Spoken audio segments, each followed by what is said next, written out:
Paz a vos, mis hermanos del grupo Edificados en la Palabra. El día de hoy, 29 de septiembre de 2024, les habla su hermana en Cristo, Vianey Hernández, desde México. Y continuamos con el estudio del Evangelio de Marcos, el ayudante que escribió un evangelio. Y nos encontramos ya en la 12ª semana. El ministerio de la pasión del Hijo de Dios, sacrificio supremo de Jesús, rechazado y crucificado. Pero antes de iniciar la reflexión, les pido que se puedan unir conmigo para hacer una oración.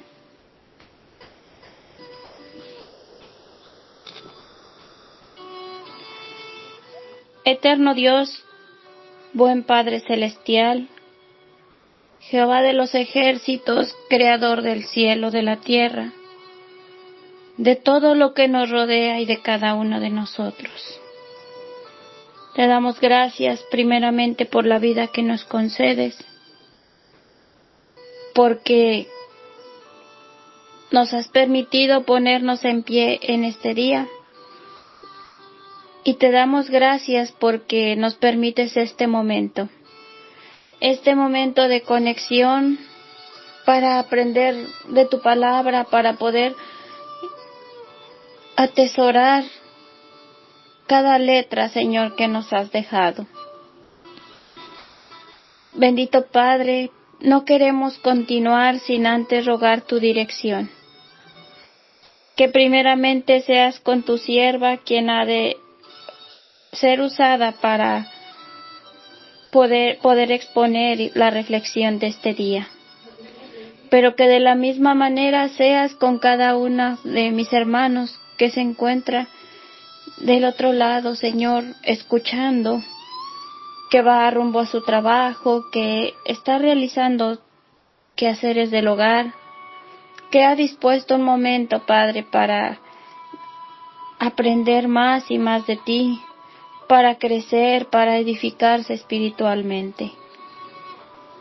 Permite, Señor, que esta palabra derramada sirva para bendición y para consagración en la vida de cada uno de nosotros.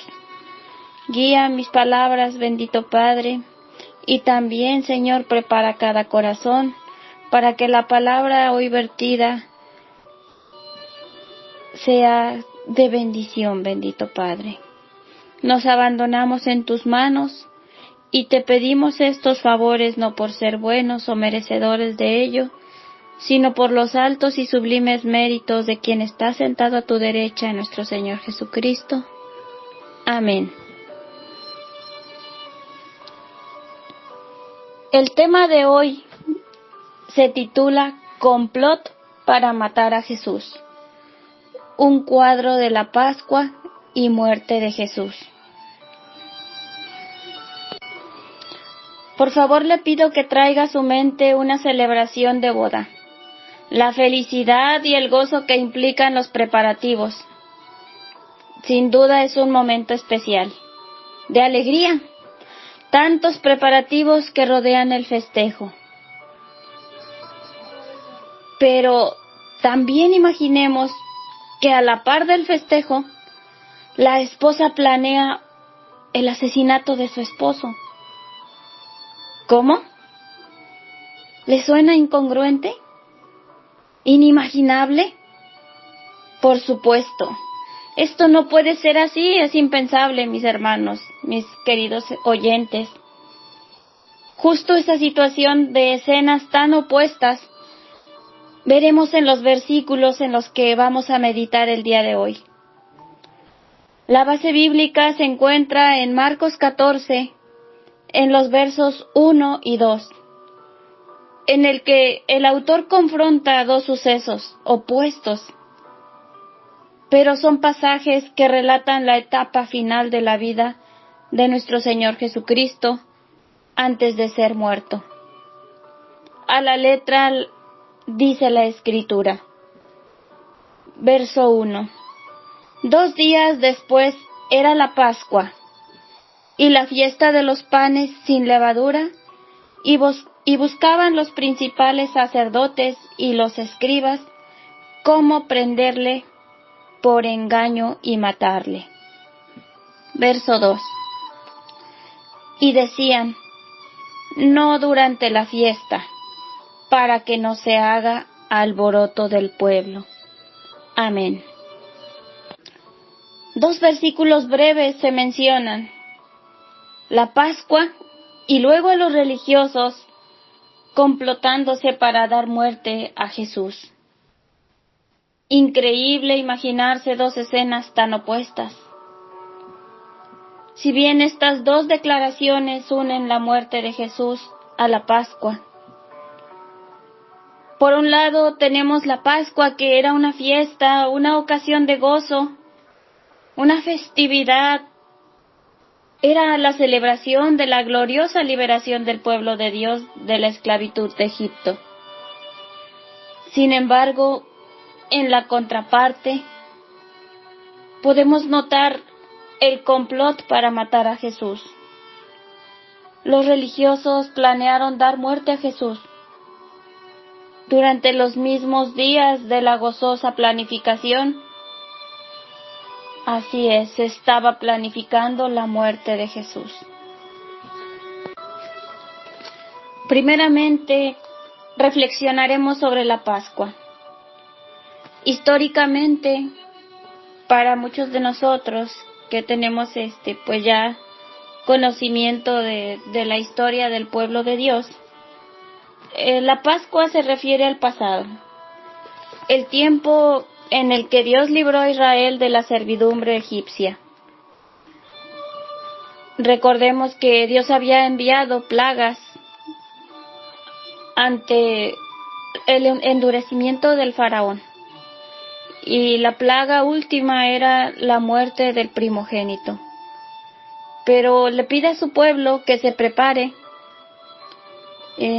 para este juicio final. Y para los que creían en Dios, recibieron instrucciones de matar un cordero puro y rociar su sangre en los postes de la puerta de sus hogares. La sangre del cordero inocente serviría como señal de que el juicio que venía ya había sido ejecutado allí. Y al ver la sangre, Dios pasaría por alto esa casa. Y de ahí el origen de esta festividad, que es el Pesaj, que quiere decir pasar por alto, un salto, el salto que daría el ángel, porque la puerta que tuviera esta marca iba a ser saltada, ahí no iba a haber muerte, ahí no iba a haber juicio. Y la Pascua nos recuerda ese momento glorioso de liberación. Y el pueblo ya tenía establecida esta fiesta que celebraba cada año, y vemos aquí que estos versos pues se centran durante los días de esta fiesta. Una fiesta que sin duda era de regocijo, era de gozo, pero vemos del otro lado de la escena a los religiosos. Mientras el pueblo estaba en las calles preparándose abiertamente para alabar a Dios por su poder liberador y por salvar la vida, los religiosos estaban tras puertas cerradas preparándose para arrestar y matar a Jesús. Imaginemos la escena. Precisamente los religiosos se complotaban para quitar la vida al propio Hijo de Dios. La muerte de Jesús fue planificada por los líderes, es decir, por los principales sacerdotes y los escribas. Mateo afirma que los ancianos o líderes laicos también participaban del complot. Y en Mateo 26, del verso 3 al verso 5, Mateo 26, del verso 3 al verso 5, dice: entonces los principales sacerdotes los escribas y los ancianos del pueblo se reunieron en el patio del sumo sacerdote llamado Caifás, y tuvieron consejo para prender con engaño a Jesús y matarle. Pero decían: no durante la fiesta, para que no se haga alboroto en el pueblo. Amén. La muerte de Jesús debía ejecutarse con engaño y con mentiras. En el capítulo 26 del mismo libro de Mateo, de los versos 60 al verso 66, nos dice que no hallaron falso testimonio contra Jesús, por más que lo buscaron, y también nos dice que se presentaron falsos testigos y solamente con falsedad y engaño pudieron prenderle. Los testigos dijeron que Jesús había dicho que podía derribar el templo de Dios y reedificarlo. Y ahí fue donde a nuestro Señor Jesucristo le preguntaron si Él era el Hijo de Dios, si Él era el Cristo. Y toman su afirmación como blasfemia, haciéndolo reo de muerte. La muerte de Jesús debía llevarse en silencio. No querían que fuese durante la fiesta para evitar levantamientos. Durante la fiesta se refiere a los 8 días de la festividad. Pero Judas ofrece el escenario asegurando ser prendido en todo silencio en la oscuridad de la noche. Judas ofrece a Jesús y asegura que no va a haber alboroto, que él conoce el lugar preciso, y cuando alguien está dispuesto a hacer algo malo, no surge espontáneamente. Nace el sentimiento en el corazón, lo planifica, lo maniobra, analiza la manera de hacerlo. Esto hicieron los religiosos que estuvieron dispuestos a pagar el precio para arreglárselas y hacerlo, incluyendo el precio de convertirse en criminales. Cuando alguien desea hacer algo malo, siempre está dispuesto a pagar un alto precio, a pagar lo que sea necesario. Medite un momento. Ellos eran hombres religiosos que afirmaban conocer a Dios. Cuán engañados estaban, cuánto debían engañarse a sí mismos. Sin embargo, ¿por qué, si nos preguntamos por qué hicieron lo que hicieron? Había diversos motivos. Uno de ellos es que la nación judía se había mantenido unida gracias a las creencias religiosas.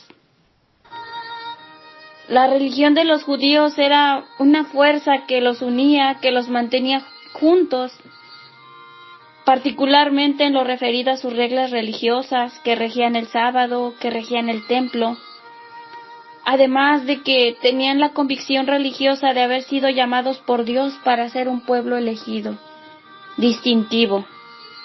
Ellos eran quienes adoraban al único Dios verdadero y viviente. La religión de los judíos fue lo que los mantuvo, con un carácter distintivo como pueblo y como nación. Y los líderes lo sabían. Por eso se oponían a todos y a todo cuanto amenazaba romper las reglas de su religión. También los religiosos eran personas de profunda convicción. Eran firmes en sus creencias, por eso es que se arraigaron en la fe y en la práctica de la religión, en la práctica de todas las leyes, de las costumbres, de las tradiciones, ceremonias. Y el quebrantar cualquier ley o cualquier regla que regía era una ofensa grave. Por eso Jesús estaba cometiendo una grave ofensa al quebrantar la ley de ellos. Jesús para ellos estaba debilitando esa fuerza que los estaba uniendo. Estaba atentando contra la religión.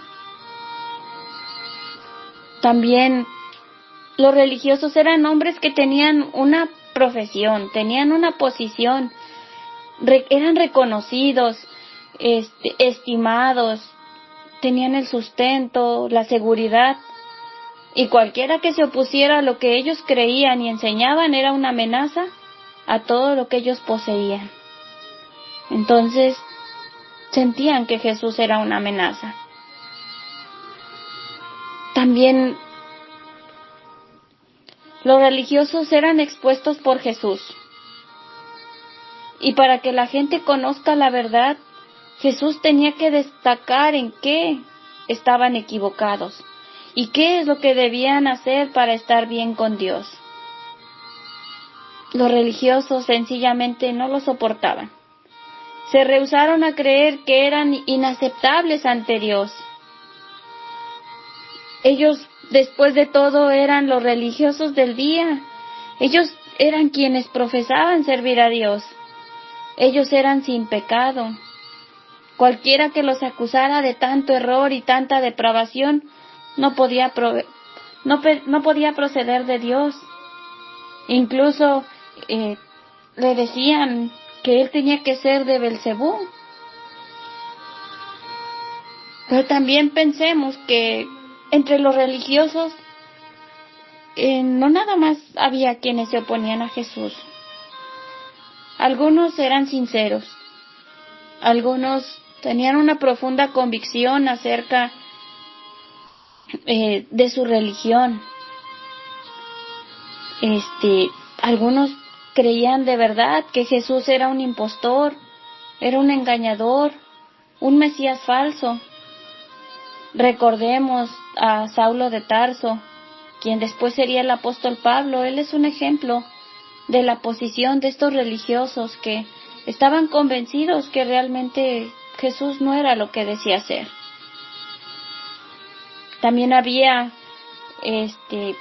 religiosos que tenían suficientemente abiertos sus corazones para ver la verdad acerca de Jesús, que observaban, que analizaban lo suficiente, que eran honestos para considerar lo que Jesús decía y lo buscaban para descubrir la verdad.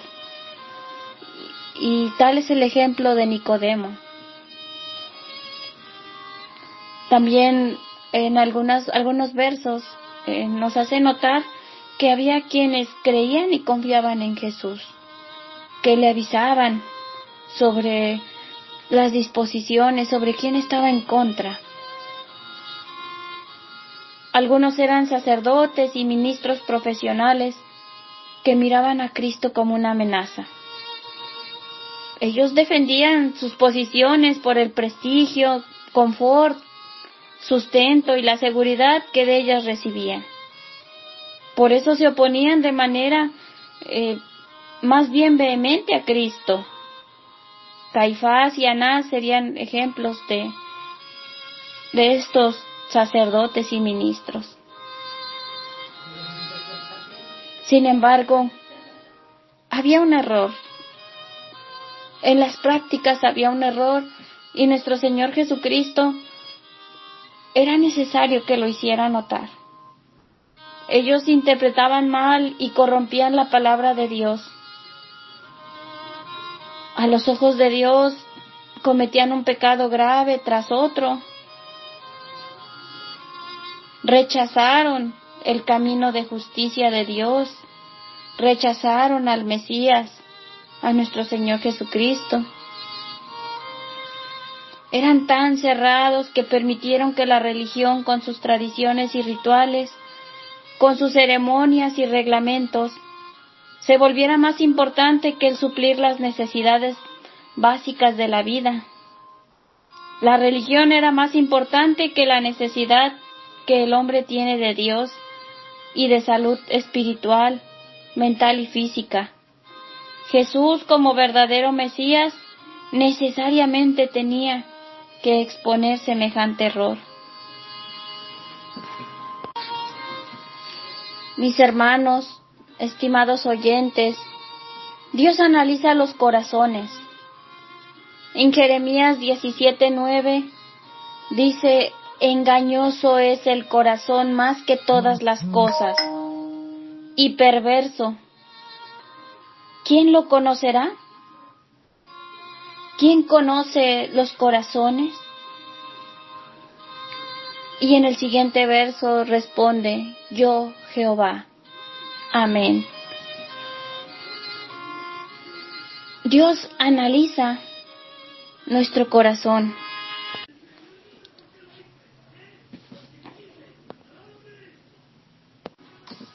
Y así como lo analiza, es necesario limpiarlo, es necesario quitar todo lo que le estorbe, todo lo que no sirva. Hermano, el Señor libera, reestructura, renueva. Su sacrificio era necesario, y a pesar de cómo se presentaron los religiosos, Él no tuvo reparo en corregir. Le prendieron, hicieron un complot para poder encarcelarlo, para poder lastimarlo, para poder matarlo. Y tuvo una muerte tan dolorosa. Pero nuestro Señor Jesucristo cumplió con obediencia. Y es que por muy cómodos que nos encontremos con nuestro pecado y con nuestros comportamientos esclavizantes, Dios es un Dios de orden. Y nos tiene que librar para poder ser salvados. Y para que podamos adorarle en libertad de espíritu. Deseo que Dios le conceda un día lleno de parabienes y misericordias, y que la reflexión de hoy sirva para edificación. Paz a vos.